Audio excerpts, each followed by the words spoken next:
Не така одамно стигнаа вести дека Мерцедес ќе го подсмери малку авангардниот дизајн на своите електрични автомобили, приближувајќи ги до класичните модели на марката. Првиот резултат на нивната одлука го покажа обновениот EQS, сега препознатлив по новата осветлена маска која незабележливо се спојува со предните светла. Лицето на големата електрична лимузина го красат и хромирани апликации кои создаваат елегантен контраст со црното обкружување. Тука е и вистинскиот символ на марката, трикраката ѕвезда која се издига на хаубата.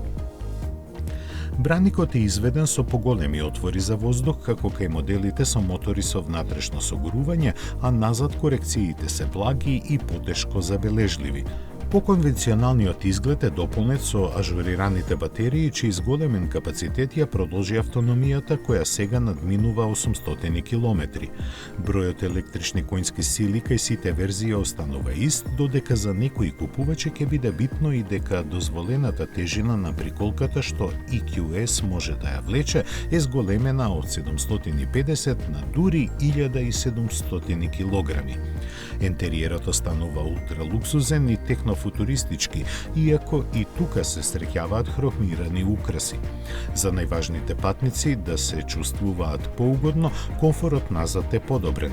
Значајно за купувачите е и што покрај сите овие унапредувања основната цена остана иста – 110.000 евра. Новост во понудата се специјалните Manufacture Selection изданија опремени со посебно внимание, за што ќе се доплаќа по 16.600 евра.